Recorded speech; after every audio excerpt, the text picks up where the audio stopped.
was here last month, and in that other room, and I always had problems. They have the same monitor. Sometimes it works, sometimes it doesn't work. But I can use that. Okay, so I'm a consultant. I run a consultancy firm for the past 12 years. As I guess you could call it a boutique consultant. And then I'm very small, and basically 3 people in my operation. But we work all over Asia. So I don't work so much in Thailand. Depends on the cycle of business. But I work, I wear a lot of hats. I call myself an expert generalist. So I'm not an expert maybe on something very specific, but I know enough in everything to be dangerous. No, but because I'm focused on system thinking, right? Seeing the big picture. So that's my expertise. And when I need experts in my projects who really, really can drill down and have the depth of knowledge, then I pull them in. But I'm like to see the big picture, help to guide things, okay, connect things like that. So that's, I guess, my expertise, is being a generalist, seeing how things connect, right? I work these days mostly with the UN agencies because of the Sustainable Development Goals. You've heard of those, yeah? The SDGs. So all the agencies are looking at how do we actually implement what is supposed to be an integrated, indivisible framework. But all the agencies are actually designed very linear, siloed. The MDGs were siloed. That's why they weren't as successful as they could have been, because all 8 goals were pretty much attacked individually, whereas the world doesn't work that way. The world is very nonlinear. Things basically affect everything. Okay. I have a game about that, and I'm not sure we're going to be able to play because of the space. I was maybe a bit too ambitious in my spatial thinking. We'll see if we can adapt, move all the chairs out. So I'll need your help to be fluid, okay? I work with corporate entities as well on sustainability, helping them to integrate and to build systems and initiatives. I'm also part of a larger group. It's a global group called Akasin Group that uses a set of tools to advance sustainability in governments and private sector, with communities and universities and so forth. So for my session, which is open to apply, I think, I have 2 main objectives. One is to give you a practical, and I want to stress that. I'll try to keep the theory as small as possible. Introduction to system thinking, how system thinking in situational analysis and problem solving can be useful. And explore how innovation design and development can be enhanced by incorporating systems thinking. So to start off, I have a game. I like experiential learning. So I need 4 groups, and there's 4 groups of 6 people, right? And 3 groups of 6 and 1 group of 7. Okay, so there's 6 people right there, and you need to add 2 more people, and you guys make 6, and then back here. Oh, we're kind of like in regional groups, aren't we? Okay. Yeah, so you're going to be standing around the hula hoop facing inward. Okay. And you're going to start at chest height, approximately. Right? And so the hula hoop represents a system, let's say a community. And all of your stakeholders in that community are represented by the different colors. And this, where we are now, is the present. You're going to try to work together to maintain a sustainable community going into the future. And that means moving down to the floor. All of you are young, so you're flexible, right? Because you'll need to come down to the floor. And the only way that you can actually contact the hula hoop is with the top of your right index finger. So it will be floating on top, okay? You can't turn your finger like this, so I'm very strict on that. It has to be like this. No using your thumb to balance that, okay? Only like this, right? And you have to, so all of you will have to work together to do this. It looks easy, right? No. And to make it even more difficult, okay, the paper. Yes, it's an indicator, because we don't like free riders. You know free rider? Free rider. You've been in project work, right? Yeah. And there's always that one person in your project group who does nothing, and then gets the A with marks. To prevent that, everyone has to participate. So everyone can have a piece of paper between their finger and the hula hoop. So if any time as you're moving down, someone's paper falls, you must start again at the beginning. All right, so participate.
Balance was challenging.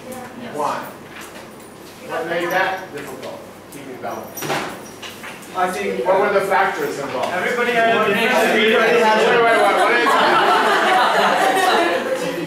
Everybody had a different speed of coming down. Okay, so your reference, like your idea of how fast to move was different than the 5 other people in your group. Yes, right? exactly. Okay, so that was quite challenging. Our thinking, our perspective, you could say, right? Okay, what else? Not being enough strategic, because all of the group members all want to be the leader and want to lead. That move this way, this way. That's why that's the leadership program, right? Yes. There's a lack of mismanagement, I think. Just not a central coordinator? Yes, coordinators. Okay. So there was a lot of shared leadership, but not really everyone's leading. Sometimes you need to follow, even as a leader, right? Exactly. Yeah. And there are certain times where maybe we trade leaders, so situational leadership. Okay? Any other things that made it really challenging? The paper itself, right? Okay, how about just your physical structure? Like some people tall, some people shorter. Yeah? Yes. Some people have fat fingers, some have. Okay, so people's just physiology is different, right? So many different things. Our perception of how we think, assumptions we make, right? On actually assuming what the rules are. Okay. Were there a lot of rules in this game?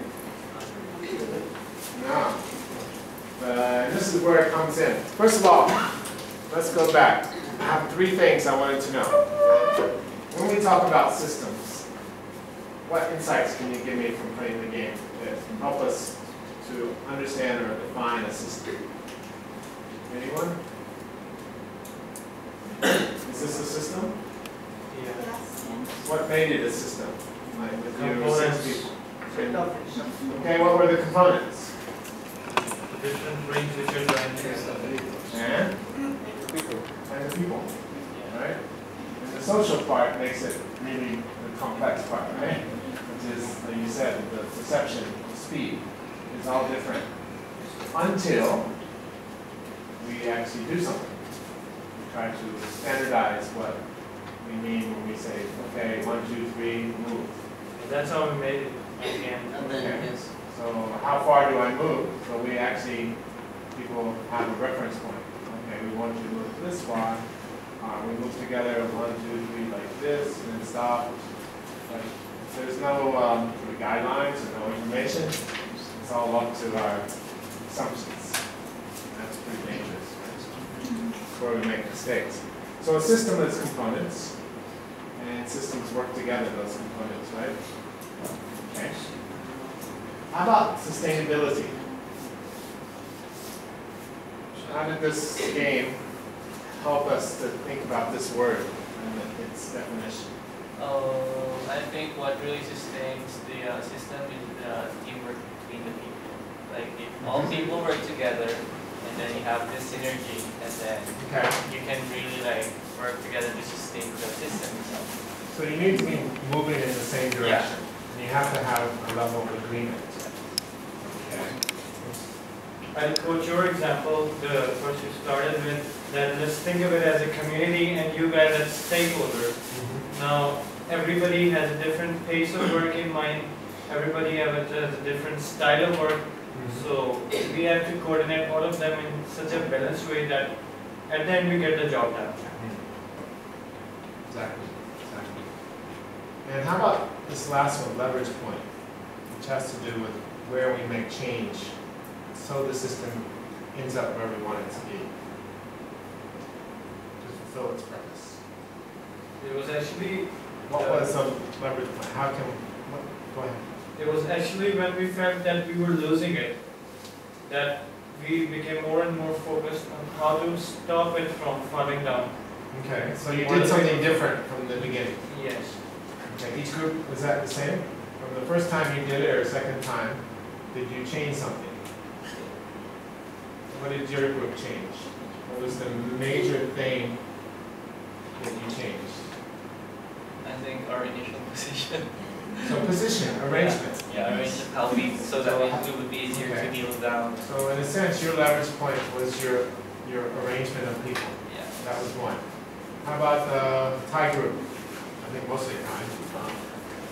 What did you guys change from the initial time? We changed the method that at first we just use our finger to fold. Yeah. So we want to make a setup of everyone like getting down together. So we use another hand to touch others, Okay. and then we move down together. Right on. So you basically the connectivity is was your leverage point. Like how people are connected. In the sense. It's probably a strategy also, but it's leverage point is the place that we intervene at. Okay? Whereas strategy or innovation or idea is what we do at the leverage point. Something different. Okay? So when I say leverage point, it was your connectivity, but then you had to like touch each other on the shoulders so that you move in unison, right? How about you guys? This guy, Seth, he made a reference point, like he asked us that follow his finger when he goes down to a certain point, certain level, not very far down. Yeah. You guys come to the same point, and then when you reach it, then Seth will again move his finger further downwards, and the remaining 5 guys will do the same to reach his level. So the leverage point was basically a point of reference. Yeah, a benchmark. A benchmark, okay. So those are places where we intervene that help us to change the system. Okay. You guys all experienced the hula hoop kind of migrating or going up, right? When it was like it had a spirit in it. But the reason it did it is because of physics, force. You're trying to keep the hula hoop touching, right? So you're putting force, and that force is moving this way and that way, right? Even that way. So it's so non-linear, right? And everyone who feels that force is having to react, and they're sending out force. So it's just totally non-linear dynamics going on. And that's the world, right? And that's really hard to control. And when you see the hula hoop going this way, it starts to speed up, and then it becomes uncontrollable, right? What you experience, I can make the whiteboard, right?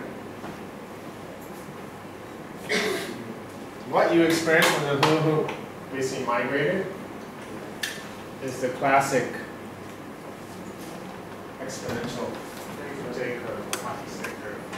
Starts out slow, I'm still able to maintain it, speeding up, reinforcing feedback, right? The problem is, there's a limit, right? And once you get past the limit, you lose the ability to control it and it collapses.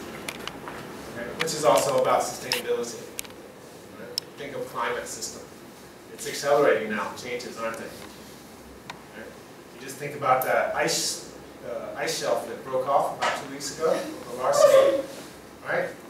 The scientists, the top experts are like, the journalists ask them, what's going to happen? They're like, well, probably this, it'll be some months before it breaks off, and then boom, it broke off. And then they said, is it going to float away? No, it's probably going to just stick, because there's bedrock underneath. Within 1 week, it's starting to float. So, because these changes are so complex, and they're happening so fast, and it's really unpredictable. And now we're getting these methane explosions in Siberia. You have the permafrost melting now because of the warming. And these are not emissions from cars or factories. This is ancient methane gas. It was permafrost, but it's not perma, is it? Right?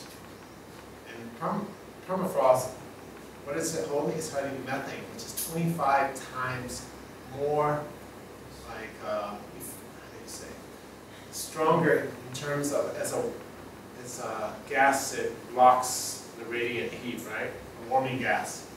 25 times more effective, I guess. So that's a bit scary. You start getting all this ancient methane exploding and coming up into the atmosphere. But all this is about reinforcing feedback. Okay. We'll go back to, is it this one? Yes. How about sustainability? Now you've heard all these definitions, probably. What's the UN one? Sustainable development is, what's the present? What's the definition? I haven't memorized, but I'm going through a brain fart right now. Come on, help me out. What's the UN definition for sustainable development?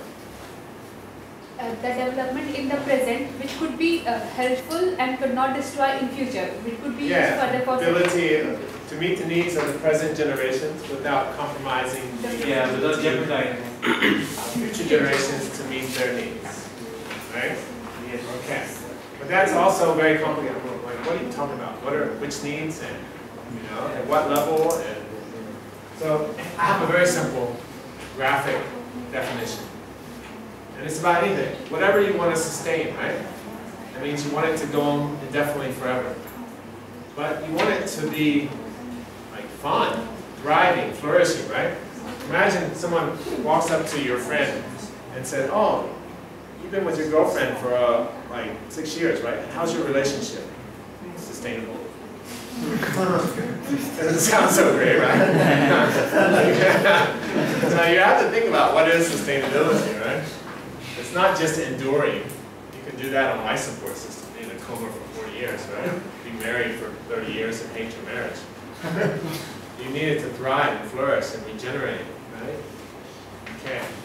So essentially, the way I put it is sustainability is a set of conditions and trends in any given system that continue indefinitely. I would say also to thrive and flourish, right? But in order to do that, you need to know kind of what the limits are that you have to navigate. What is too much and what is not enough? You know, what is too much time working at the office and not at home? If we're talking relationship metaphors, right? You spend 16 hours at the office and you spend 6 hours with your family. Probably you're going to have a problem down the road, right? So you need to know limits. That's information. I think you started to figure that out in the game, right? And sustainable development is actually what we do, things we do. Okay, it's a managed process of continuous change, right? Through innovation, right? New ideas, because the system dynamics are always changing. It's never going to be the same as it was in the past. So we're going to have to be thinking differently, coming up with new solutions, because the system conditions themselves are always changing. You know, 120 years ago, we had 2 billion people on the planet at the turn of the 20th century. Now we have 7.4 billion. And within the next 15 years, probably 9 billion. Okay, so you can see that it's getting more complex. So we need new ideas, but we need to know the boundaries and limits and how to navigate, how to move together, all together. Which is why Paris Agreement, you all know about the Paris Agreement, right? Is so profound. I mean, people can criticize it because it's still very flawed, right? But as Voltaire says, perfect is the enemy of the good. If you want perfect, don't expect you'll ever go anywhere. You got to get going, right? So pretty good is a good place to start, and then you keep improving. But if you get the naysayers who are like, "Oh, that's not perfect, I'm not going to be involved," then you're not going to go anywhere. You need everyone on board at a certain level, and sometimes pretty good is a good place to start. And then you keep trying to perfect it, right? So this is sustainability 101. So the way I see it is we have reducing resource base, our life support system, the natural capital, whether it's biodiversity or water, our ability of our atmosphere to absorb carbon dioxide, and that's declining. At the same time, there's increasing demand because of population and affluence and just people wanting to consume more. Okay? And that's, sorry. Stop figuring out this thing. So it's kind of creating this funnel to a bottleneck, right? So that's your generation. You're going to inherit a quite constrained ability to maneuver. You don't have frontier. You don't have exhaustible resources. You don't have exhaustible resources. You have quite constrained resource base. You can thank us, your parents and your grandparents for that. Look what we've given you, a challenge. But don't fear, you're smart, right? You're millennials. You think differently. And really probably the big key is your worldview. It's very different than previous generations' worldview, right? Your skill base and your global perspective. So all that is very much an advantage, right? So you're here, but what we want to try to do is to reopen that funnel, right? We want a good quality of life. It won't be the same, but we want a good quality of life. We want to thrive. We want to flourish. Right? I have 2 children. I want them to thrive and flourish.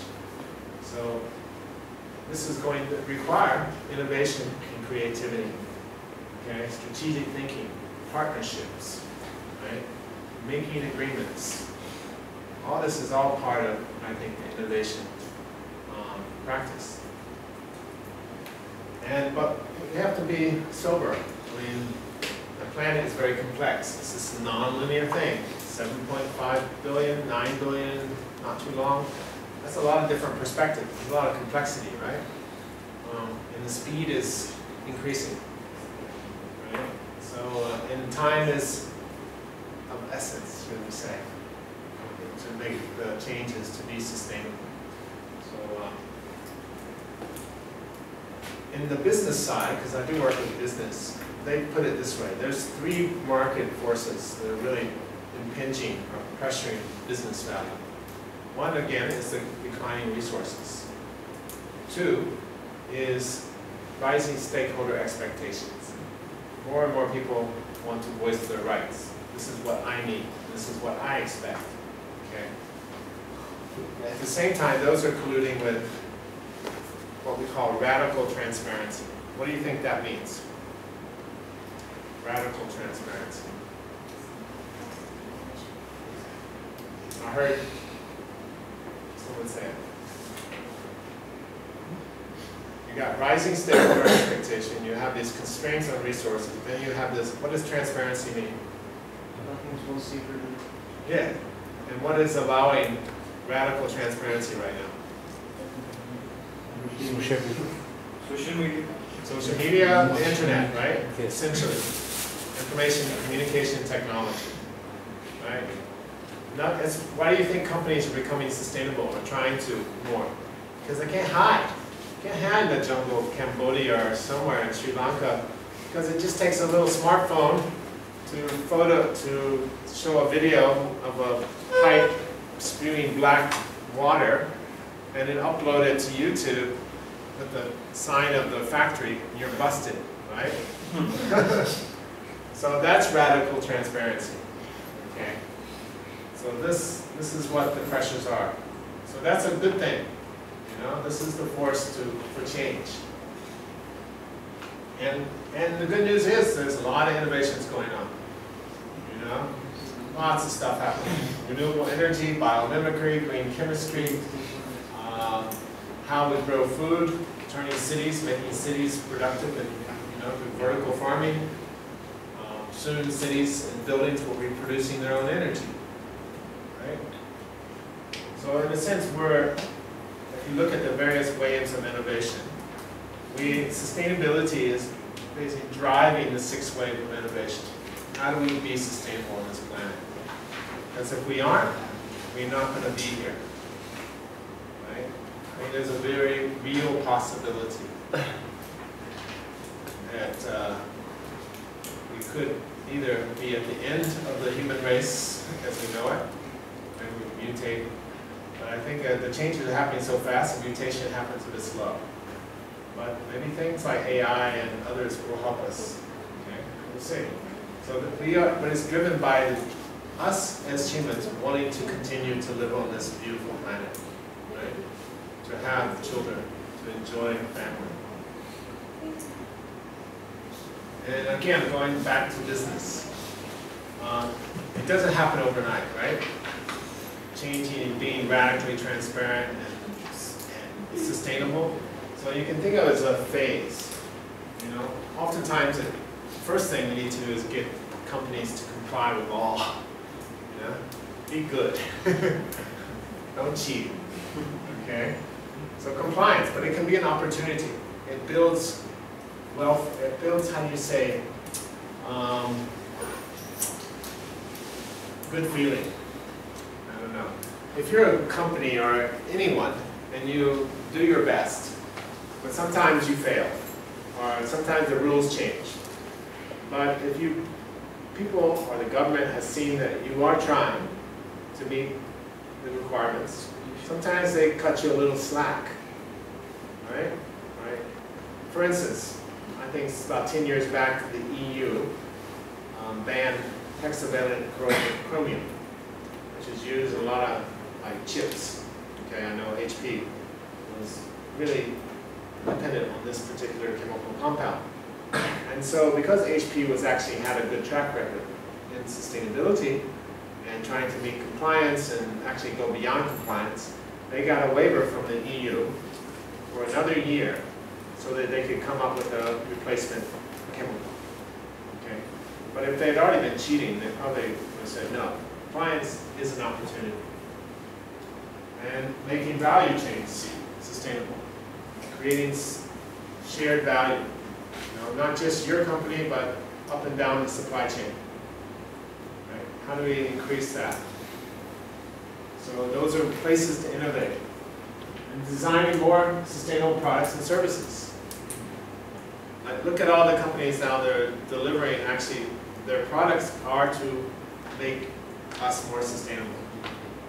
GE, General Electric, used to be called General Electric, they have a huge business unit called Eco-Imagination.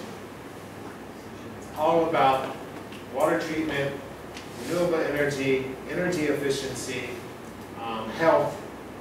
It's all about sustainable solutions. And that's like us, I think it's something like $60 billion a year profit unit of GE. Okay, look at Elon Musk and Tesla. Okay. I mean, it's a little bit up and down, but basically he's providing solutions. Okay. And developing new business models. How many people here own their laptop? All of us, right? Does anyone rent their laptop? Rent. Lease. Would you? Why not? You love your hardware so much? Yeah. Really? Not a secret. Well, what's going to happen in 3 years? It's obsolete. It's probably broken. This has actually been designed to break in 3 years, so you buy another one, right? Oh, it's 5G already. So it's running a bit slower, right? Yeah, a little bit. It's Yeah. So you want to keep it 5 more years? If I could. But you can't, right? Because they're coming out with new models, and you're of course going to want to upgrade. Yeah. So now, but you own this thing. So what are you going to do with it? Use it. Use it. It's going to go in a drawer. It's going to go in your closet for a while. Yeah, but then it'll eventually end up in a landfill, right? E-waste. Right? What do you want from that computer? Data processing. Yeah, you want the service. Yeah. Right? You want connectivity, data processing, you want the software, you want the service. Could a company like Apple, any of them, say, all right, we will lease you our machine, right, with maintenance, everything, for, let's say, up to you, 2, 3 years, 4 years, how long you want to stay with this machine, then we will take it back, okay? But what you want is the service, right? And they will say, we will take it back because we're going to break it all back down and put it back into the manufacturing stream. Close the loop, so there's no waste. So the business model goes from selling a product to selling service. Can you still make money in that way? Yeah, especially if everyone does it, right? And you solve the problem of waste and mining. Right? Everyone have a phone, I'm assuming, smartphone probably. There's one rare earth mineral in here that's found only in eastern Congo. You know the one? Coltrane. Coltrane. Do you know anything about eastern Congo? Very poor. Massive, I would say in the last 10 years, probably they estimate around 5 million people have been killed. More than 1 Yeah, 5 million. If you're a female in that place, it's not very good. You're going to be raped, most likely. Total. Right? Who mines most of the coltan? Children. Why are they fighting? Why is there so many people dying? To control the mines. And we all are complicit in this because it's only found there and it's in all of our phones because it makes the ability to mix the components in Siberia because you have the permafrost melting now because of the warming. And these are not emissions from cars or factories. This is ancient methane gas. It was permafrost, but it's not perma, is it? Right? And permafrost, what is it holding? It's holding methane, which is 25 times more like, how do you say, stronger in terms of as a gas that blocks the radiant heat, right? A warming gas. 25 times more effective, I guess. So that's a bit scary. You start getting all this ancient methane exploding and coming up into the atmosphere. But all this is about reinforcing feedback. Okay. We'll go back to, is it this one? Yes. How about sustainability? Now you've heard all these definitions, probably. What's the UN one? Sustainable development is, what's the present? What's the definition? I haven't memorized, but I'm going through a brain fart right now. Come on, help me out. What's the UN definition for sustainable development? The development in the present which could be helpful and could not destroy in future, which could be used for the ability to meet the needs of the present generations without compromising without jeopardizing future generations to meet their needs. Right? Okay. But that's also very complicated. Like, what are you talking about? Which needs and at what level? And so I have a very simple graphic definition. And it's about anything. Whatever you want to sustain, right? That means you want it to go on indefinitely forever. But you want it to be like fun, thriving, flourishing, right? Imagine someone walks up to your friend and said, "Oh, you've been with your girlfriend for like 6 years, right? And how's your relationship? Sustainable." Doesn't sound so great, right? So you have to think about what is sustainability, right? It's not just enduring. You can do that on life support system, in a coma for 40 years, right? Be married for 30 years and hate your marriage. You need it to thrive and flourish and regenerate, right? Okay. So essentially, the way I put it is sustainability is a set of conditions and trends in any given system that continue indefinitely. I would say also to thrive and flourish, right? But in order to do that, you need to know kind of what the limits are that you have to navigate. What is too much and what is not enough? What is too much time working at the office and not at home? If we're talking relationship metaphors, right? You spend 16 hours at the office and you spend 6 hours with your family. Probably you're going to have a problem down the road, right? So you need to know limits. That's information. I think you started to figure that out in the game, right? And sustainable development is actually what we do, things we do. Okay? It's a managed process of continuous change, right? Through innovation, right? New ideas. Because the system dynamics are always changing. It's never going to be the same as it was in the past. So we're going to have to be thinking differently, coming up with new solutions. Because the system conditions themselves are always changing. 120 years ago, we had 2 billion people on the planet at the turn of the 20th century. Now we have 7.4 billion. And within the next 15 years, probably 9 billion. Okay, so you can see that it's getting more complex. So we need new ideas, but we need to know the boundaries and limits and how to navigate, how to move together, all together. Which is why Paris Agreement, you all know about the Paris Agreement, right?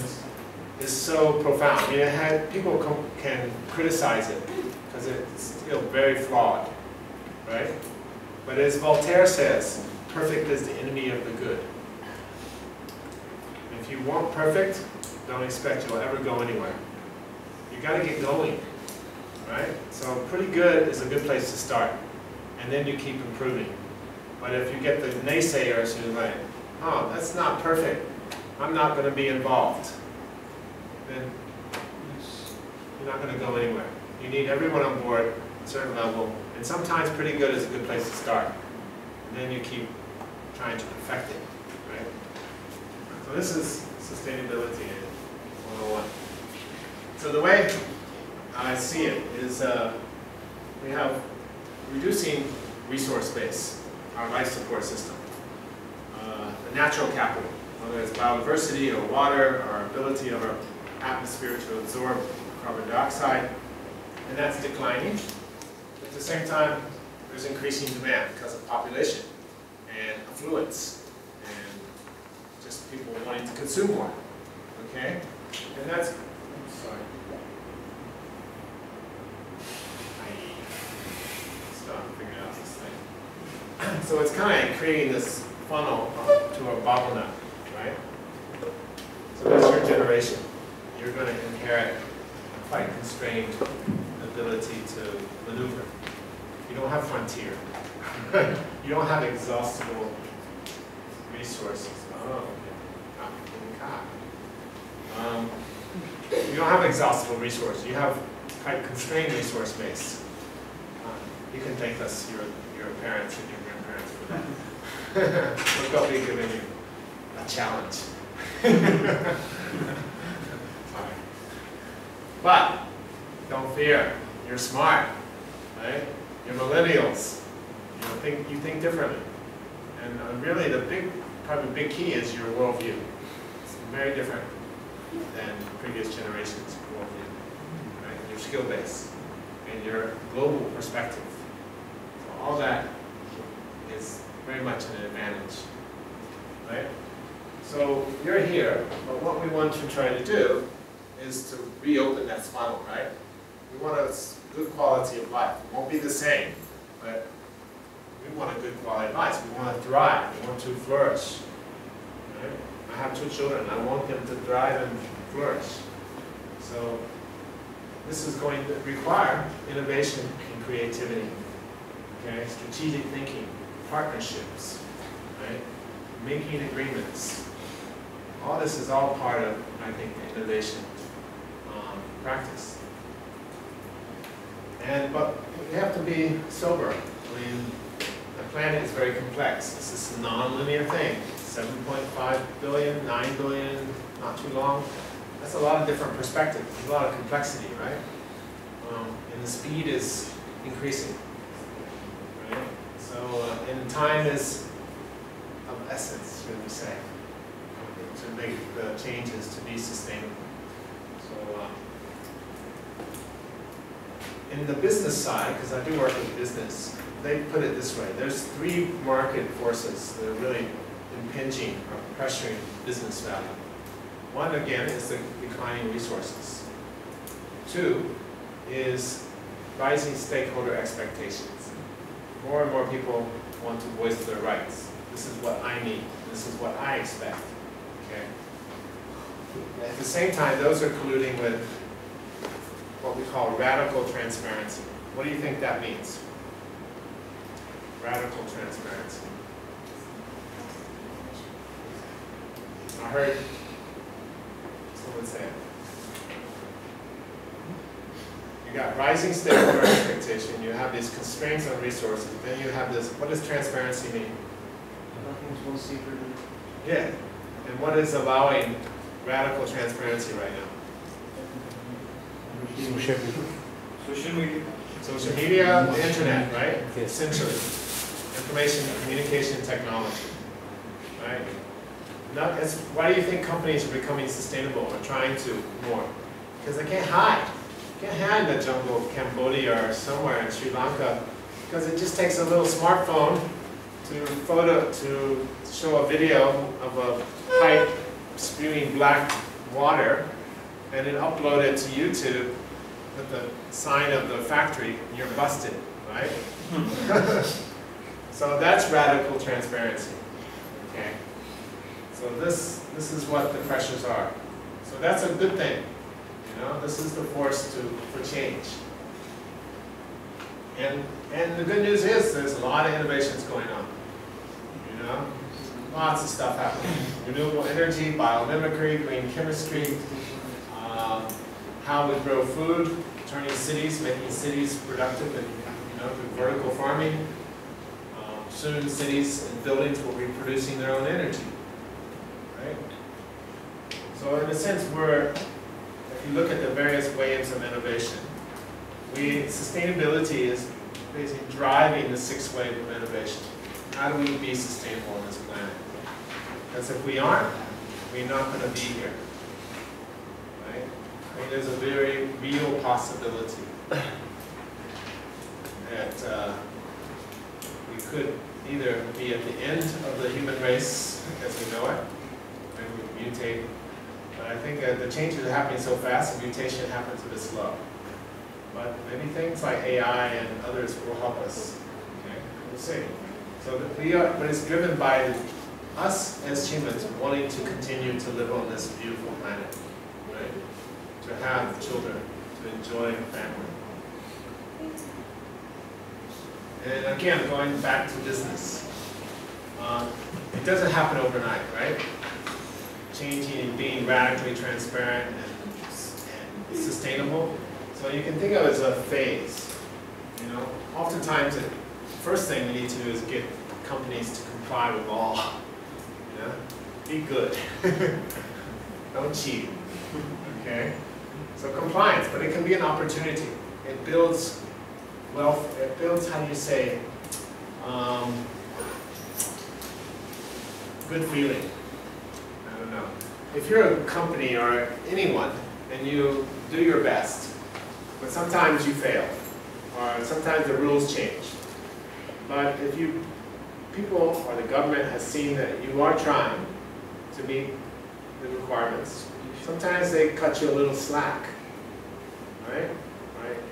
For instance, I think it's about 10 years back, the EU banned hexavalent chromium, which is used in a lot of chips. Okay, I know HP was really dependent on this particular chemical compound. And so because HP was actually had a good track record in sustainability and trying to meet compliance and actually go beyond compliance, they got a waiver from the EU for another year so that they could come up with a replacement chemical. Okay? But if they had already been cheating, they probably would have said no. So compliance is an opportunity. And making value chains sustainable. Creating shared value. Not just your company, but up and down the supply chain. Right? How do we increase that? So those are places to innovate. And designing more sustainable products and services. Look at all the companies now that are delivering, actually, their products are to make us more sustainable.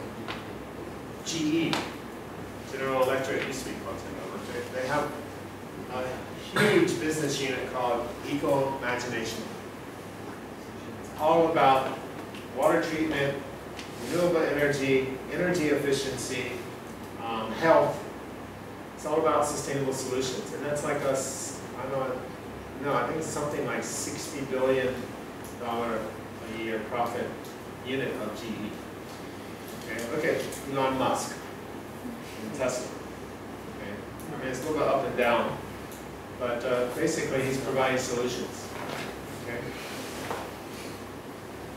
And developing new business models.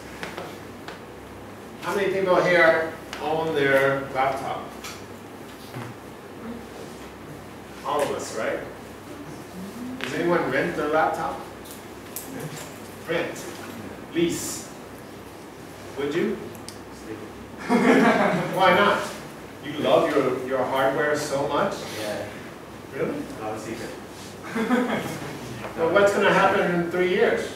It's obsolete. It's probably broken. Because it's actually been designed to break in 3 years, so you buy another one, right? Oh, it's 5G already. So it's running a bit slow, right? Yeah, a little bit. Yeah. So you want to keep it 5 more years? If I could. But you can't. Right? Because they're coming out with new models, and you're, of course, going to want to upgrade. Yeah. So now, but you own this thing, so what are you going to do with it? Use it. Use it. It's going to go in a drawer. It's going to go in your closet for a while. Yeah, but then it eventually end up in a landfill, right? E-waste. Right? What do you want from that computer? Data processing. Yeah, you want the service. Yeah. Right? You want connectivity, data processing, you want the software, you want the service. Could a company like Apple, any of them, say, all right, we will lease you our machine, right, with maintenance, everything, for, let's say, up to you, 2, 3 years, 4 years, how long you want to stay with this machine, then we will take it back, okay? Because what you want is the service. Right? And they will say, we will take it back because we're going to break it all back down and put it back into the manufacturing stream. Close the loop, so there's no waste. So the business model goes from selling a product to selling service. Can you still make money in that way? Yeah, especially if everyone does it, right? And you solve the problem of waste and mining. Right? Everyone have a phone, I'm assuming, smartphone probably. There's one rare earth mineral in here that's found only in eastern Congo. You know the one? Coltan. Coltan. Do you know anything about eastern Congo? Very poor. Massive, I would say in the last 10 years, probably they estimate around 5 million people have been killed. More than Yeah, 5 million. If you're a female in that place, it's not very good. You're going to be raped, most likely. Total. Right? Who mines most of the coltan? Children. Why are they fighting? Why is there so many people dying? To control the mines. And we all are complicit in this because it's only found there and it's in all of our phones because it makes the ability to make the component because of its properties. So can you spell Coltrane? C-O-L-T-R-A-M. There might be an E in there. I'm not sure. But see, these are the things, right? So if we could stop the mining but still be able to capture what we already have mined, then maybe we can solve a lot of social problems. Okay? So business model, I'm just saying that there's possibility it's something, not everything. You can't lease food, right? Here, throw it back up. But certain things, what we really want is a service. Refrigerator, we want to cool our food. Right? But then maybe after 10 years, we want a different refrigerator. Because technology is make them more efficient. Something. They produce ice cream better. Make homemade ice cream in your refrigerator. So this is part of this sustainability and innovation. New business model. Social enterprise is a new business model, isn't it? Its mission is, what's the mission of a social enterprise?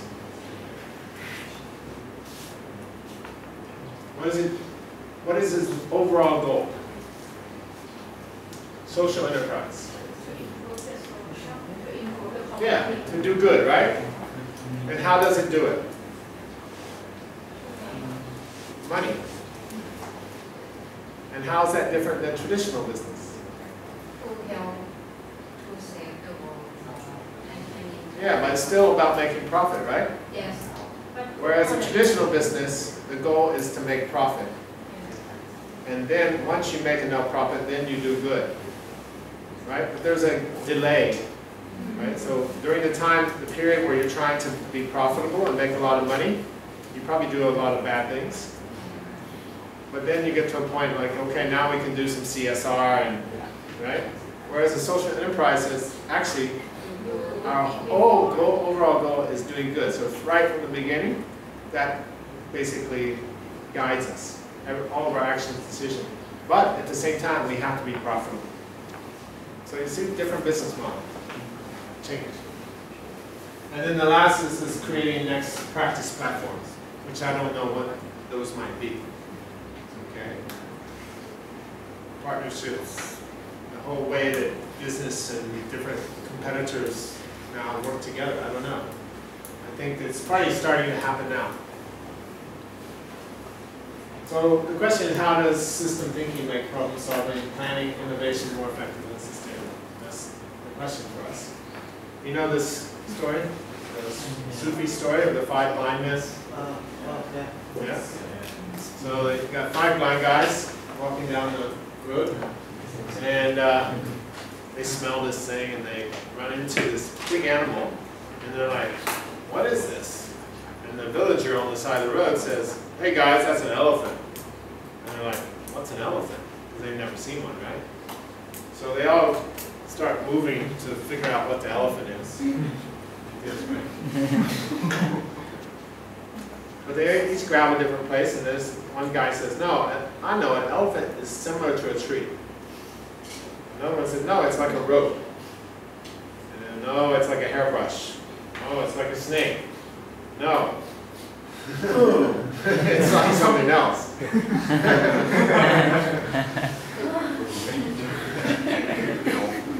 So the moral, what is the moral of the Sufi story? Yeah, everyone has a different perspective. But if you really want to know something, don't get fixated on just one piece. Just try to see the whole first. Okay? So that's the moral. That's just what system thinking is pushing us. Rather than drilling down and being reductionist first, try to get the overview of how things connect. What are the pieces? How they relate to each other, and then drill down. So when we talk about sustainability, we have to start seeing things as a whole, not just as individual pieces. Okay?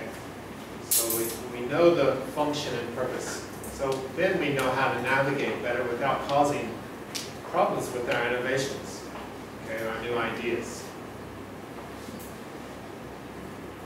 So when we talk about a system, it's basically a group of elements, components, as you said, discrete, oftentimes invisible, that work together, okay, as a whole. And they're governed by laws of cause and effect, flows of information, flows of energy, and especially systems that humans are part of, or we design.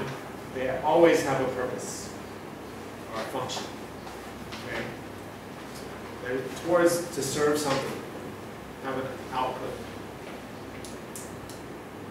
So when we think, what are the basic components? You got the elements, you got the interconnections, and you have the function. That's system, and they all work together. The problem is with us is that it's up here. We are linear thinkers. We're not born that way. Actually, most kids are system thinkers. It's just that our schools and education inform us to be linear thinkers. But the world is not. Okay? And Peter Singh, one of the basic, I would say, founders of system thinking, or at least one of the main advocates for his book, The Fifth Discipline. Very great book. It's all about business and innovation. Bestseller. He said, reality is made up of circles, but we see straight lines. Herein lies the beginning of our limitation as system thinkers. And if you think about our policies, traffic, Bangkok. So for a long time, or Jakarta, or Manila, or Dhaka, you know, what's the solution? What has been the solution in the past? Yeah, build more roads. And that works for a while, right?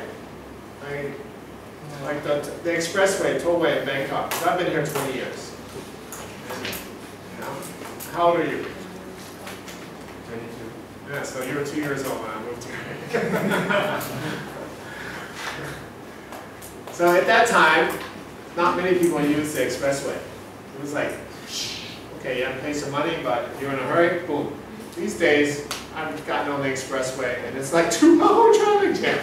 Like no difference than being below, right? So, you know, it doesn't, things fill up. It's not the ultimate solution, okay? And let's say insect infestation. What's the solution? Has been? Pesticides. Yeah. But then what happens with a little delay? Insects get immune, they build resistance, we have to apply more pesticides. And then we contaminate groundwater and so forth, right? People get sick. And then fishing, innovation, make higher technology, right? Sonar, radar, new types of nets. But then we catch too many fish. They aren't able to reproduce. So now the fishery is crashing. Our drug use. So what's the solution? Lock them up, right? In the Philippines, maybe it's a bit different. Oh, that's the truth, right? But in many ways, the prison systems become the next organized crime headquarters. It happens in South America, it happens in the US, and it happens in the Philippines, everywhere. You have drug bosses running the prison. Okay? And actually in America, the prison system is a private company. So they like prisoners, because it's profit. A little ironic there. So that's why they actually want to lock up more people, because they provide jobs. And they put the prisons in small communities that don't have much industry. So of course, people want prisons because the economy is a little strange. So as I mentioned at the beginning, we have to be careful of this linear thinking, because if we don't see the bigger picture, the solution can be the next problem. Okay, unintended consequence. So that's how we see the problem in the first place. So this is my spiel on why system thinking is important. Right? It's a vantage point in which we can see the whole web of relationships rather than focusing only on small details. All right? Our particular piece. And events, things that we see in the news, events, crime, pollution, protest, whatever it is, can be seen in larger context of patterns. Okay. So it's all about perspective, again. I will send these slides to Jennifer so you can have them. So when we think about system thinking, there's actually 4 aspects. It moves us away from what we call events, which would be traffic here. This doesn't work on this. Traffic. And patterns of behavior, which would be like population, rates of people moving in, car ownership. Okay, all those are patterns of behavior or trends, right? System thinking helps us to move more towards a systemic structure and the mindset.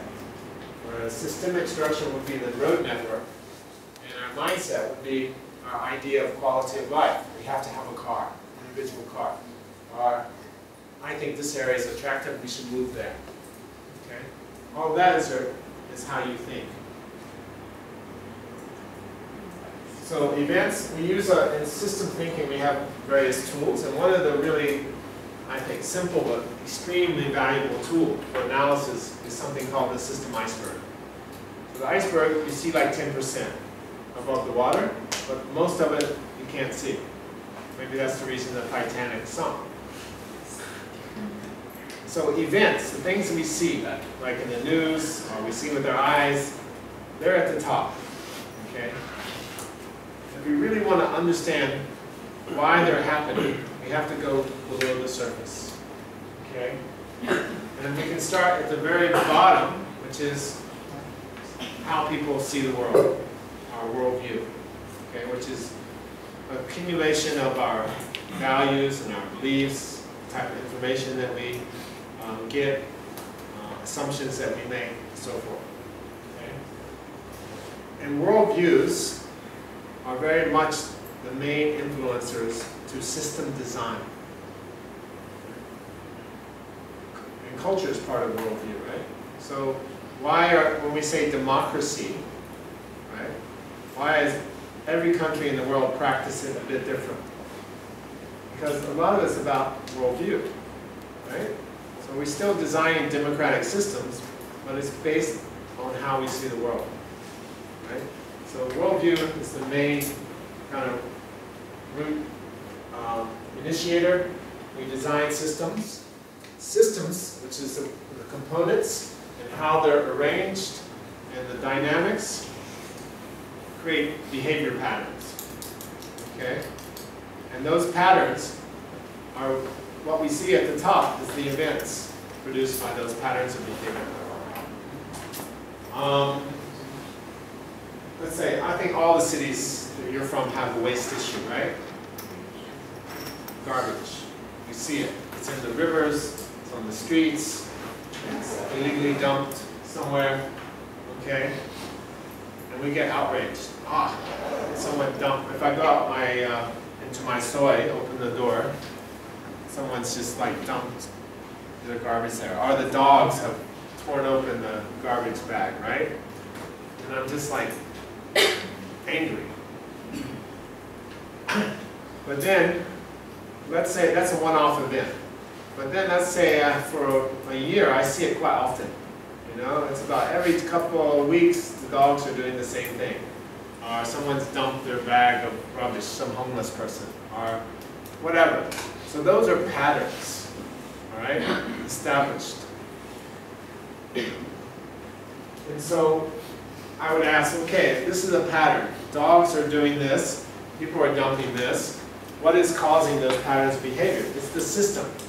One, there's no garbage cans outside in the soil. So of course, whoever's walking by with a bag of, they just had fast food, or a homeless person, there's nowhere to throw it. So they're just going to throw it down. So that's partly behavior is generated by a system. Two, there's lots of soy dogs, right? No one controlled them, no one owned them. So of course they're hungry. Can't blame them, right? So that's part of the system. If the city doesn't control the dog population, okay, you're going to have this behavior over and over where they're going to tear open the trash. Okay? So that's the system aspect. And then you go down to the mental model, which is how maybe the politicians, let's say if it's Bangkok, the BMA, the Gautam Mall, how they see the system. Right? So you know in Bangkok, actually, it's illegal to run a recycling business. You have to do it outside of the city limits. Because it's mindset, right? Partly it's people, they're worried of hygiene, right? And we have recycling. But it happens there anyway. Actually, there is recycling in Bangkok, but it's not legal, official. So that makes it more inefficient, right? So this is mindset, right? It's not clean, you need to put it outside, okay? But people are still doing it, but then it becomes unregulated, okay, and not effective. Now, the only recycling that happens in Bangkok is you have the tricycle people, right? So they ring the bell, and then if you hear it, and you do sort your garbage, you have to run out and meet them, unless you make an agreement, I'll meet you here every once a week at this time, right? So it's just not very efficient. Okay, so to understand a problem, we need to go to, I would suggest going down the iceberg. We see things, we have events, we start to string those events together, if they happen throughout time, and we start to see what are the patterns of behavior. And then we ask the question, what system is generating that pattern of behavior? What is the system? What are the components of that system? How do they relate? And then we also ask, what do you think people are thinking that design the system or maintain the system? And that allows us to come up with better innovations at different places, not just one place, because you have to do things at all 4 levels. Okay. So system thinking also is just giving us better questions, right? Allowing us to ask really more deeper, more complex questions. What depends on what? What is causing what? Where are the information flows? Where are the critical decision points made? Right? What are the information flows that are most critical? And how can we best manage and intervene in the system? All right. Any questions? What time is it now? 2:15. Okay, we're still good. What time do we have you arranged for a coffee break? Where are the answers? 3 o'clock. 3 o'clock. You still good? Yeah. Maybe stand up real quick. Just get the oxygen flowing. I know afternoon after lunch, this guy talking is like. Okay. Stretch. All right, have a seat. We'll go for the next round.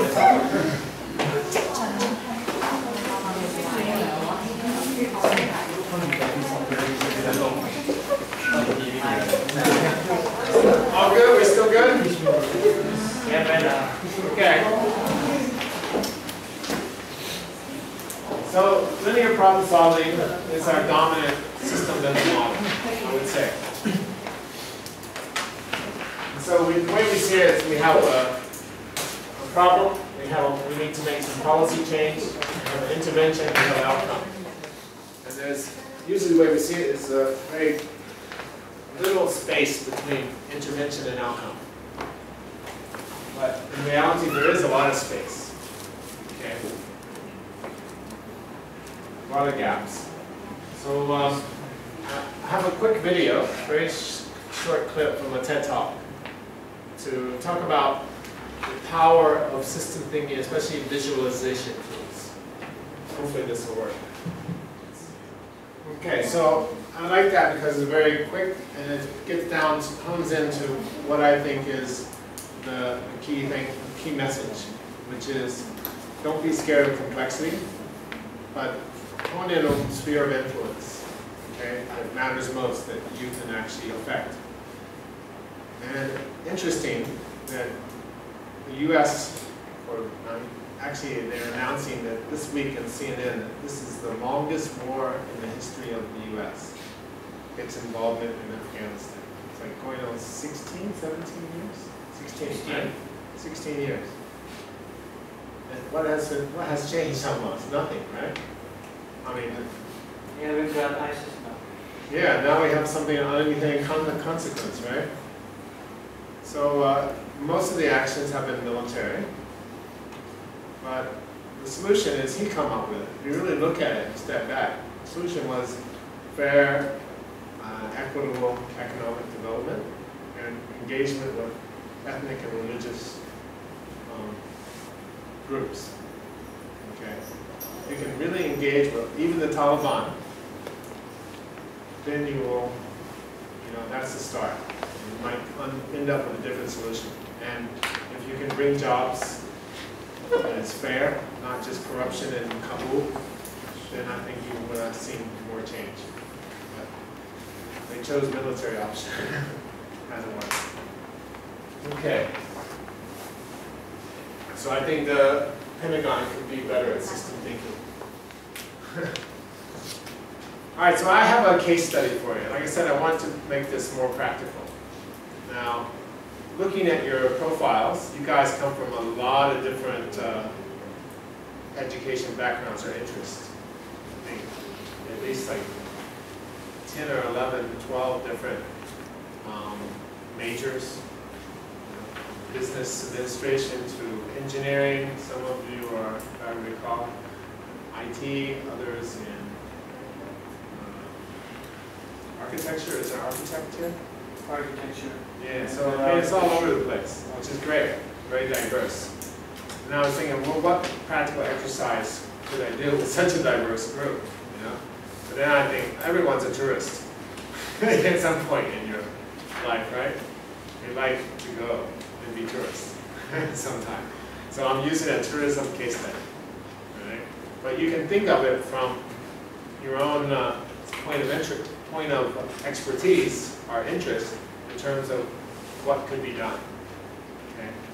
So this is a real case study for Vietnam. And You all know Cat Ba Island, right?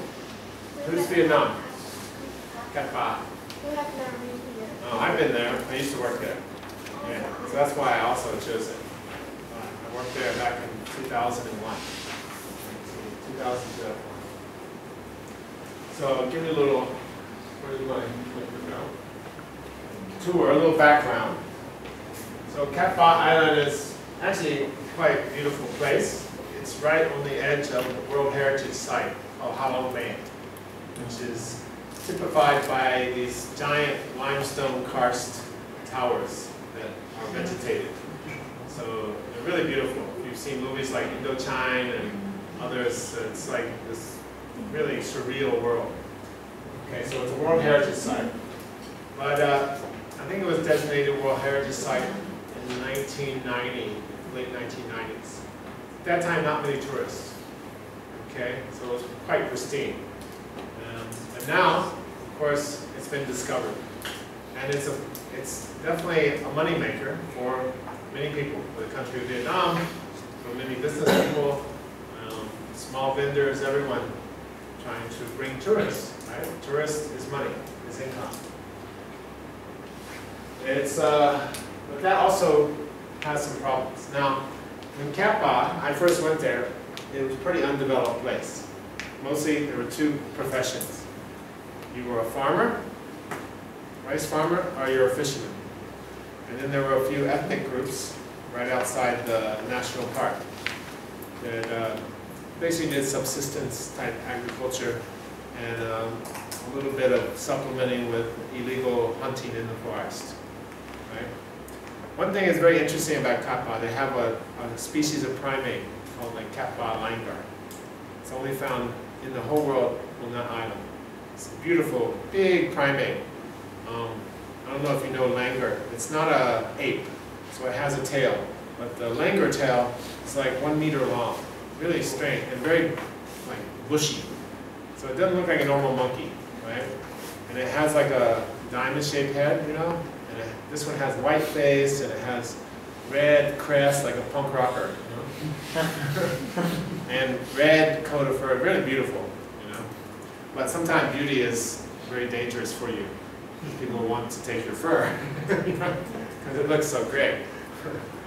It probably looks better on the monkey than it should, you know? Okay.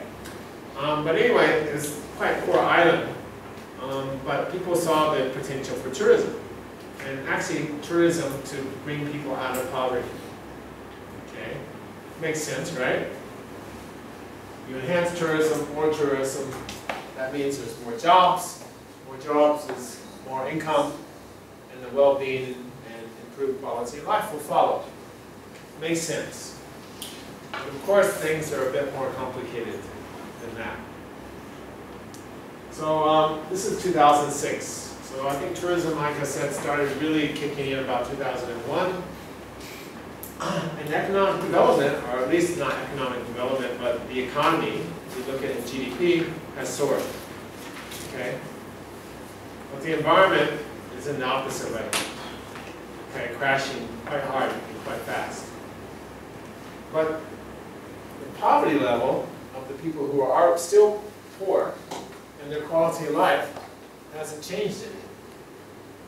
So there's a disconnect there. We're destroying the environment, which is a support system for farmers and local people. But someone's making a lot of money, but the actual local people who were poor at the time haven't improved their quality of life or their livelihood. So the solution isn't working. Tourism solution as it's being applied right now. I'm not saying tourism is the wrong answer, it's just how it's being done, right? One of the reasons is that you have all of these departments within Cat Ba and Haiphong. Agriculture department, rural development, natural resources, you have cultural, sports, tourism, planning, investment, and training, and education. And they all just deal with their subsystem. And there's no cross-fertilization, cross-pollination, or coordination. Everything is siloed, in a sense. Okay? So all planning is done. So they have different mandates, right? So they're all planning for their mandate, but they don't even talk or care about what the other agencies are doing. So if you use the iceberg, events, what you would see is you would see increase a lot more tourists, you would see a lot of investment has come in, a lot more infrastructure, big hotels, okay, this and that. But you also see a lot of pollution. If you walk along what used to be the pristine beach in Halong, it's full of plastic bags and plastic bottles, okay? It's ugly. Or if you walk down the main street at night, there's karaoke bar, and you know what's being sold in the karaoke bar. Okay? That used to not be there. Right? So these are events. Right? If you go under the iceberg, you look for patterns or trends. Every year, tourism has increased. I don't know the numbers for Cat Ba, but I'll use Phuket as an example. You guys know Phuket? Right. When, prior to the tsunami, 2004, I saw the figure. The visitor per year to Phuket was about 2.4 million visitors per year. They collected information at the airport. Last year, the figure hit 14 million. I'm sure it's the same for Boracay or other places, you know? So from 2.4 to 14 million in a decade. Right? So yeah, people are making a lot of money, but you can see the trend, right? And it's very exponential. And the same in Phuket, it's happening in Cat Ba environment. It's also exponentially decreasing. And you got an increase in migration, not from people from in Cat Ba. You have a lot of people moving in from Haiphong, from Hanoi, from the mainland of Vietnam. Why are they moving there? Jobs. Exactly. Right?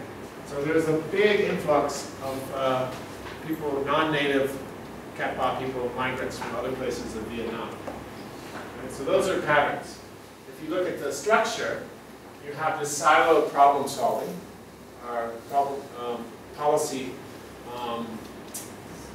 creation from the various agencies. You have a very linear decision-making process. Everything is disconnected. That's kind of the system structure. If you look at the mental model, socialism and capitalism mixed.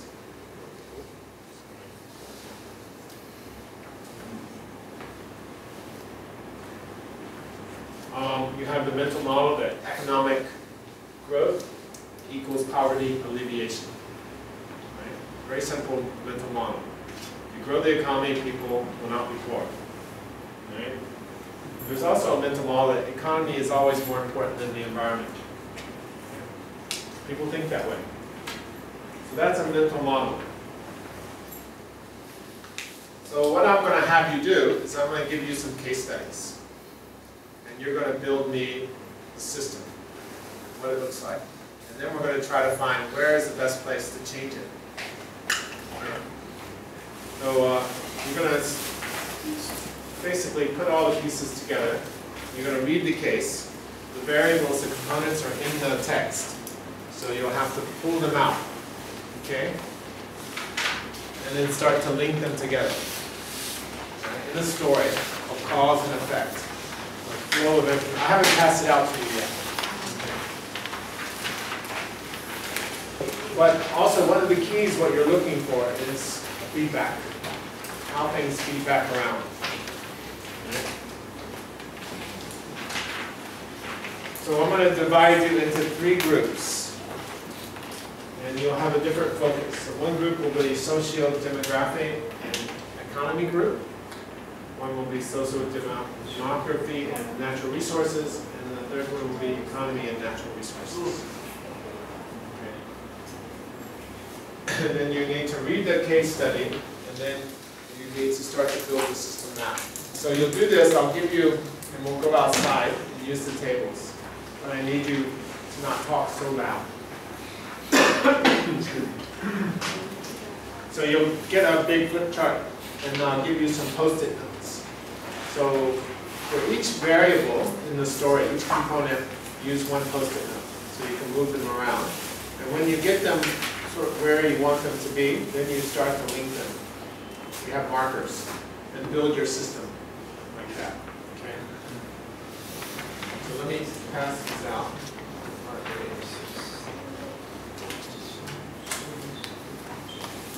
Okay, let's first, maybe we need to break it. So I'm going to turn you loose in a bit so you can start working on your system maps. I'll give you a little sneak preview of what I'm looking for from you.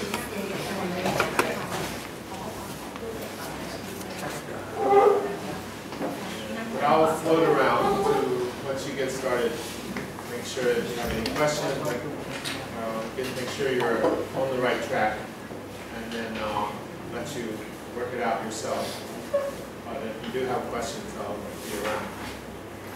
Okay, in terms of stakeholders, as I said, I want you to think about who's involved in this situation. Who should we be engaging? Because in the real case, they actually use system mapping to figure out what should be done. And they had to do this by engaging certain people in the community. Okay, so I want to see what you come up with. I mean, I know you don't have a great deal of background, but I think just to see how you see it. And use your prior knowledge from your own countries, your own experience. Who would you want to talk to? Okay, so not just what's in the sheet, but also what you know outside your own life, your own community, and so forth. Why is talking to stakeholders so important? Why do we need to engage other people? We're the experts, right?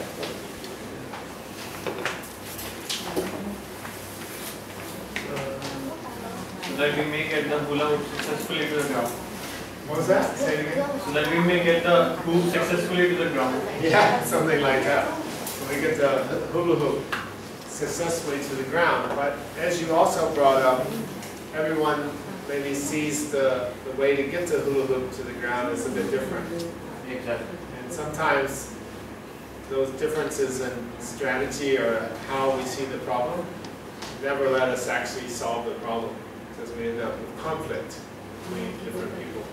A really quick exercise to kind of demonstrate the power of perspective, because that's what it is. Does everyone have a pen or a writing implement? You can use your finger in it. It's okay. Finger is fine. So I want you to actually stand up where you're at. Sorry. Up and down a little bit. So I'm going to use the pen. What I want you to do is, with your finger or a pen, point it to the ceiling. And I want you to turn it, rotate it in a clockwise direction. Sort of like this, okay? Actually, kind of rotate like this with your whole arm in a clockwise direction. Now, keep your eye on your pen and slowly bring it down, keeping the movement the same. Okay? Don't get dizzy. Okay, bring it below your eyes. Now look down at your pen or your finger. Is it moving in the same direction? Naturally. Mine's not. Look down. Is it in a clockwise direction or counterclockwise? Yes. So what changed? What do we call that? Vision. Upside down. Your perspective. Yeah. Right? So the thing is, the action here is all the same, never change. My rotation is always the same. But where I see it, my point of view, my reference point, my perspective changes. So what looked like, what was clockwise looking up, is counterclockwise looking down. So what I'm trying to show with this really short kind of activity demonstration is that even though people see the same problem, their point of view, their reference point, their perspective changes totally how they see it. Even though we're seeing exactly the same thing, we will see it differently. I'm a farmer, I'm a developer, I'm a politician, I'm a teacher, I'm a youth, whatever. Okay, I'm going to see the same thing, but our interpretation and our perspective is different. Okay, have a seat. So that's probably the main reason why we want to engage a whole bunch of different people who have a stake in this issue. Because if we don't, then we're going to be missing some big pieces. Okay? So it's kind of like this, you know, it's deep. No, it's not. Depends on where you're at. The compass is a tool that I use a lot. And basically, these days you hear well-being mentioned a lot. Do you guys hear this term well-being used more often? Okay. About when the UN started to develop their sustainability framework, pretty much during the 80s after the Brundtland Commission report, Our Common Future, which is where that definition that we talked about came from. They divided up the dimensions of sustainability into three: environment, social, and economic. But there was something missing for some of us, is that the social aspect really is the collective, right? It's a group. It might be shares values, or shares language, or habits, or interests, or whatever, right? But how about each and every individual, each of us? We all have different concerns, fears, and aspirations. And so that's where we, or advocacy group, we developed the compass to actually incorporate the well-being side, which is really about the individual. Okay? It's our sense of opportunity, our sense of safety, our primary relationships with family, our friends or workmates, okay, our fears, our aspirations. And of course we're part of society, but the issues are a bit different. Me as an individual or within a family, or me as a citizen or a member of a group. So we use the kind of the tool, the orientation tool, the compass, north, south, east, west, as a metaphor for finding direction of sustainability. Right? One is a gathering point of perspective. But then, in the opposite sense, it can be used to help us chart a direction to the future. Okay? Based on what someone said, a vision, right? So we have to have a vision, especially one that everyone will participate in, it needs to be shared. Okay? So the compass is a tool, it's an analysis tool, it's an organizing tool, it's a tool that can help us ask more systemic questions. Okay? So that we're not missing one area of life, of sustainability. So when you actually start to identify your stakeholders, I want you to think about which compass point they would most be associated with. Okay, so that we hit all of them. Right? So that will be part of your presentation when you come back. And I want you to think about what each stakeholder would be concerned when we talk about tourism and sustainable tourism on Cat Ba Island. What would be some of the issues of these various stakeholders? Okay. For your system map, as I have mentioned already, you'll be going through the case, and then you'll need to draw out the factors or the variables of that story. Right? And I think I've been to each of the three groups. So I would say read through it, underline what you think are variables, and then discuss as a whole group. And then the variables will be replicated on the post-it notes. And then you'll put them together in a system story. Something like this. Okay? It'll look something like that. Each one will be a bit different. It might look like that. It might look like this. It might look like that. Or or even bigger. Okay, these are just some quick examples, but I will not linger long because that's some of the answers. I want to see what you come up with. There's no right or wrong answers. You know, it's how you see it and the logic behind it. So, any questions? That's basically what I want you to do. There will be, I will check in, and it's now what time? 3:30? Yeah, thereabouts. Yeah. Let's say I will check in at 4 o'clock and see where you're at. Right. Hopefully you have pretty much your system laid out. Then I can judge how much time more. What we'll be doing after that is then deciding where are places in the system that would be likely good places to come up with a new idea to change the dynamics that's happening in Cat Pa Island. Right? And you can think of it in terms of technology. Maybe using smartphone app technology could actually be introduced somewhere, if that's where your interest lies.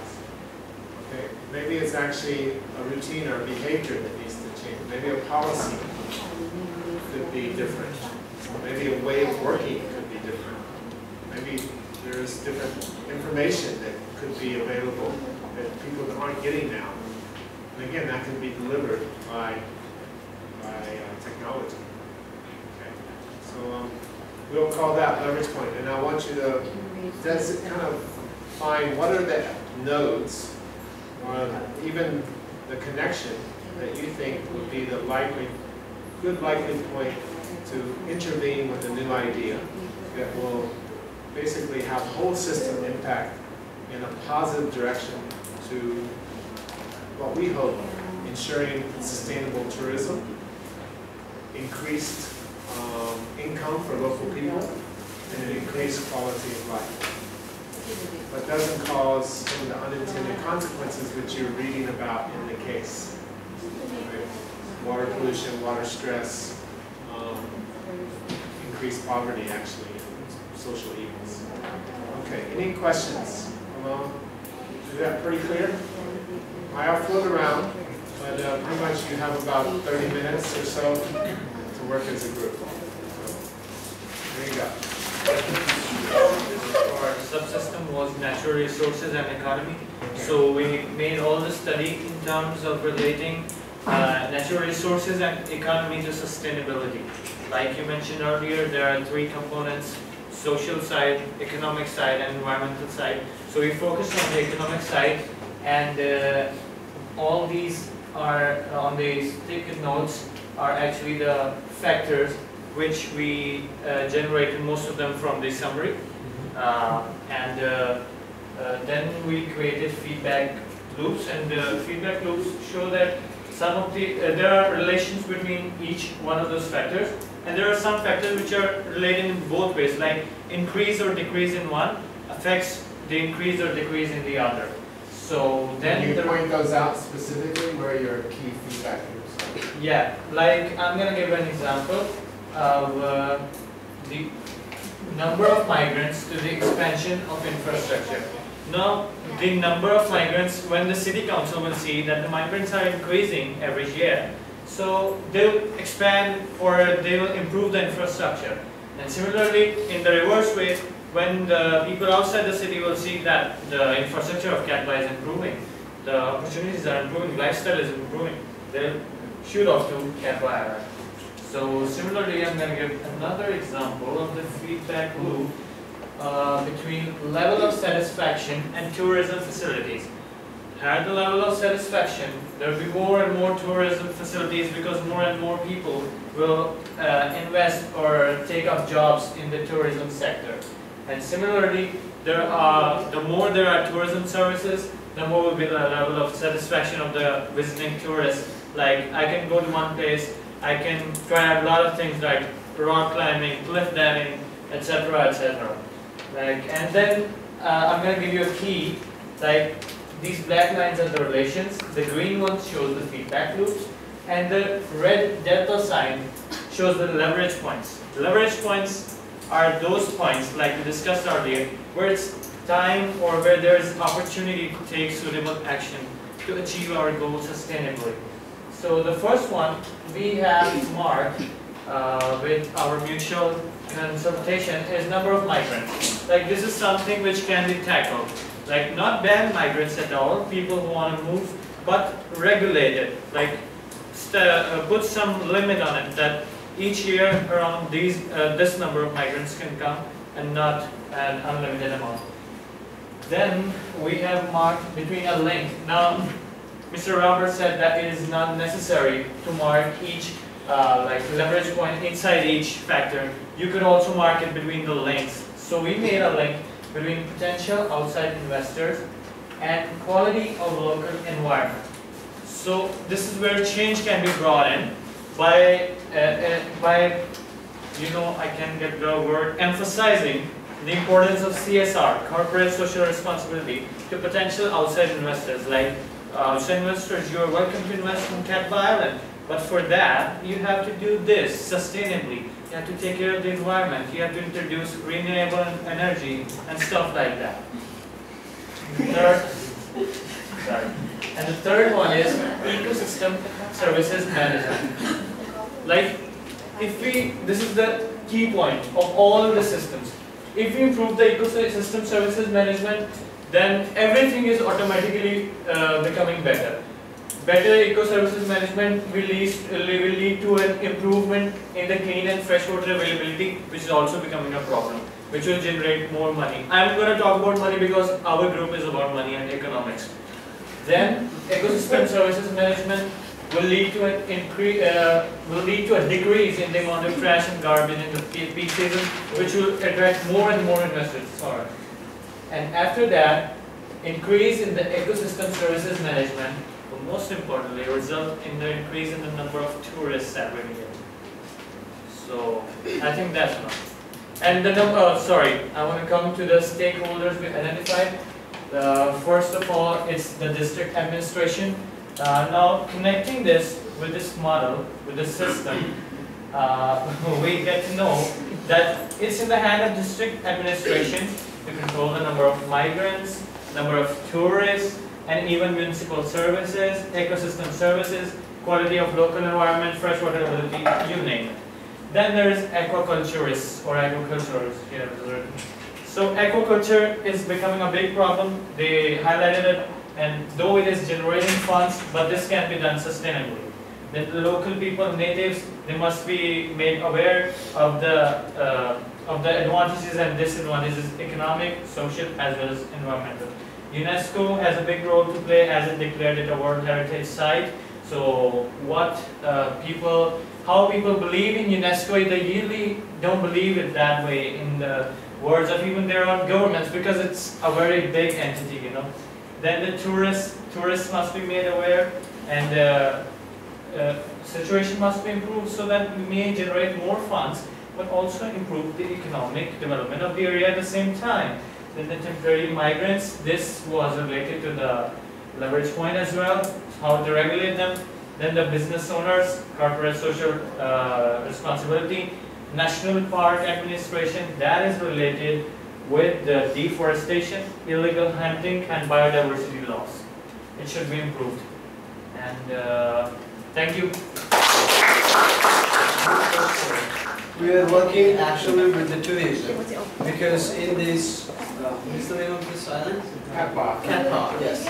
So in this island, because of the tourism, we are facing some diverse situations that has to be addressed, and the situation we try to interconnect it with each other, and we also try to find out some resolution which could help us to address the situation that actually causing this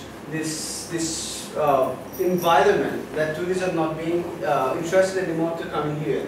For example, tourists, with the tourism, the first thing that comes out is the service that you provide to the tourists. And then with that service, they're bringing up a lot of opportunities, for example, employment opportunities. And that also have a relationship with the wildlife and the harvest of that island. Because the more and more tourists come, and they also have this interest of having these wildlife animals, these sort of animals they like to experience like we did yesterday. So in that trigger, what's happening? The wildlife of that particular area, island, are being actually killed or destroyed. So that's a diverse situation that we need to address. And another point is, with this employment opportunities, the more employment we require to have in this island, so it actually goes with education as well, because people would like to get these jobs, and in order to have that, they would like to have this better skill or education. And that comes with the educational institute being built in this island, and that could provide us this quality education for the local people and the people who are interested to migrate in this island from other areas. And so that comes with the quality education, as I said. And most importantly, what happens with this place become a tourist place that actually help that place to go as an economical place, because this economical that go higher. And that also has a relationship with infrastructure. So the whole thing is a system, as you're saying. It has the relationship with with one another.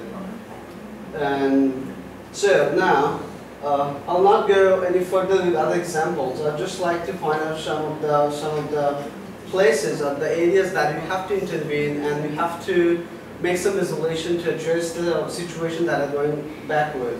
For example, here, so as I have already mentioned, the wildlife and the harvest are in risk because of this high tourism of the tourist place. So I think the local authority of the government, they should introduce some policies or instead of legal rules which would prevent the local people to destroy their local wildlife and the harvest, and everything I think has to get under certain rules and regulation, and that's the role I think the government or the local authority should play. And on the other hand, it has to be the local people. They have to educate themselves and they have to see the bigger picture, that just by destroying this local the wildlife or the harvest things that they have in that island, they're actually destroying they're actually killing the interest of the tourists that they're trying to come into that place. So we have find out 3 places that we have to intervene. Which one is here? Another one has the relationship with the pollution and the health and the welfare system that being destroyed by the tourists.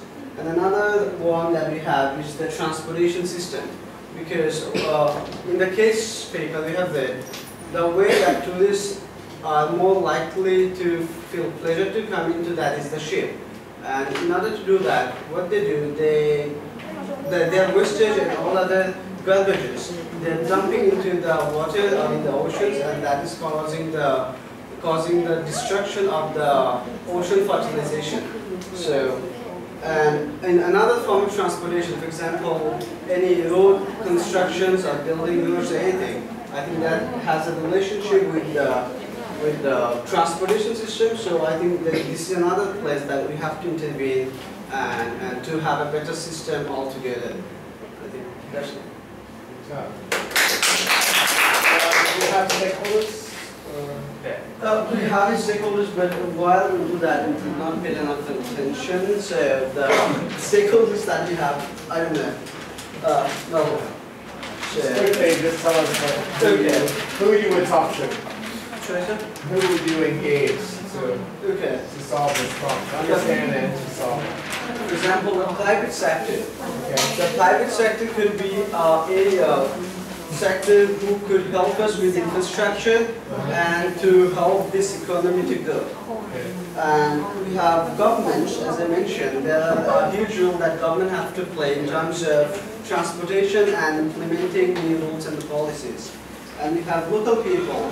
I think for the local people, it's more likely to adapt themselves with this change of tourism. And it's just more like about education, educating themselves with what is good for us actually. And then you got the hospital, also health workers. Yes. Yes, and we have hospital and health sector. So what do you have to understand? That actually health and the hospital is a very important issue, especially for the tourists who, for example, in the countries like Asia, it's an Asian country, people from Europe and like America and Australia, they are very cautious about their health and especially the water. So when they come into a place, they are very concerned about what sort of health services they're going to get in that place. So I think to build a better health service or health hospitals, I think that could attract tourists to come into that place. And we have student and teacher, which also goes with the employment. I think the more employment that needs that place, the students and the teachers, the more schools is going to build, and that comes with the more teachers and more students. Okay, but you also want to improve quality of education. Probably the best person to ask would be students and teachers. Right? Yes. How could we make learning better? Yeah. Okay. All right. Thank you. Tell me where it all began. Where it all began. I mean, Yes. now. First. From the tourists. It all started because the UN declared the place as a tourist destination, and the tourists started influx into the island. Now, what happened was the government wasn't prepared, and it all started falling apart. Starting with the demand for natural products. As the tourist numbers started increasing, the demand for natural products started increasing, which in turn caused the people to exploit the forest products illegally. Okay? So that was just one little small part. The second part was the tourist numbers created a lot of employment opportunities, but these employment opportunities were grabbed up by the private sector. And also the exploitation of forest products caused pollution. Okay. So these were the few things that were the immediate impact. There's the first circle of things that actually went wrong. Okay. So what happened is once the forest products started illegally being exploited, the attractiveness of the tourist place also started increasing overall, and the demand for natural products and the tourist investment also started increasing because of the private sector. So the tourist investment was made by the private sector, and yeah, the country gained a lot more money, but was all poured into the private sector. Now, as the private sector grew larger and larger, they demanded more and more area from the farm. Okay, so the farmer said, okay, you take my land, you give me a lot more money. But for the farmer, who used to earn about, let's say, 20 bucks a day, now gained a lot more money. And what happens when you get a lottery? You spend it. You spend it all within a year, maybe 6 months. That's what you would do? What would happen to a farmer who actually gains a little small sum of money, who actually gains a lot more? He doesn't know what to do with it, so he spends it. So girls, you know not to marry. Joe, be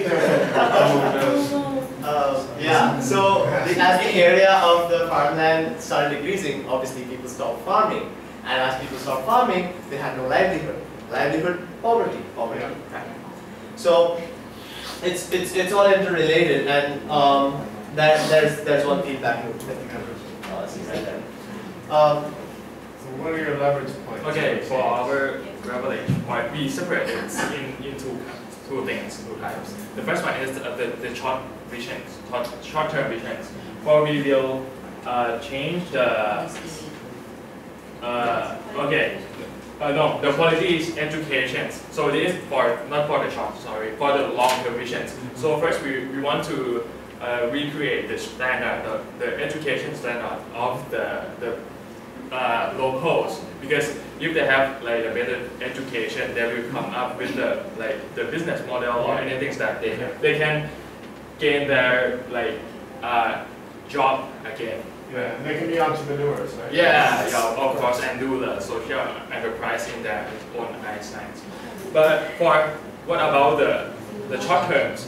The short term, we will start with a better policies for investment in tourists for the private sectors. So we will make the policies that make the advantage more for the villagers than the private sectors, and make it more like we think about the ecology and other things.